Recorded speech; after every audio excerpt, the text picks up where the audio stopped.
Pemirsa, Satreskrim Polres Bojonegoro, Jawa Timur berhasil mengamankan sebuah mobil bak terbuka yang membawa 1.400 liter solar tanpa disertai dokumen pengirim. Solar tersebut diambil dari sebuah SPBU di Cepu, Jawa Tengah yang rencananya akan dikirim ke sebuah industri pengeboran minyak dan akan digunakan sebagai bahan bakar truk tangki pengangkut crude oil.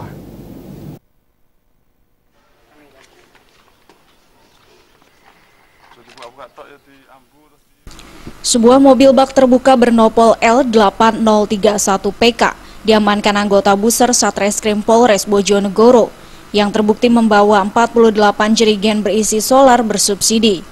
Sebanyak 1.400 liter tanpa disertai surat angkut resmi. Selain mengamankan barang bukti, polisi juga menangkap sopir berinisial SK 28 tahun dan kernet berinisial KN 26 tahun yang keduanya merupakan warga Desa Kuniran, Kecamatan Purwosari, Bojonegoro. Keduanya ditangkap saat melintas di Jalan Raya Pandang, Bojonegoro.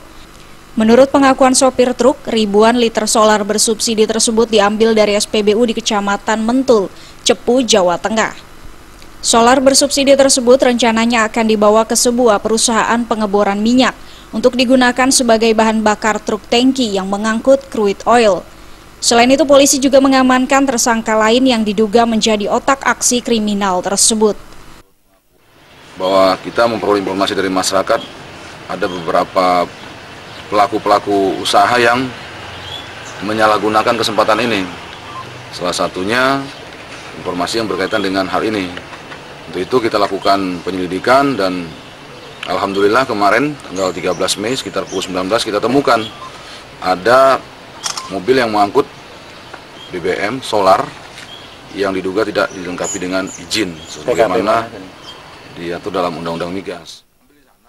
Saat ini Polres masih mengembangkan kasus tersebut. Ketiga pelaku saat ini telah ditetapkan sebagai tersangka. Keduanya dijerat pasal 54 sub 53 huruf B dan D Undang-Undang RI tahun 2001 tentang pelanggaran minyak dan gas bumi dengan ancaman 11 tahun penjara. Dari Bojonegoro, Jawa Timur, Sumali Malwapati melaporkan.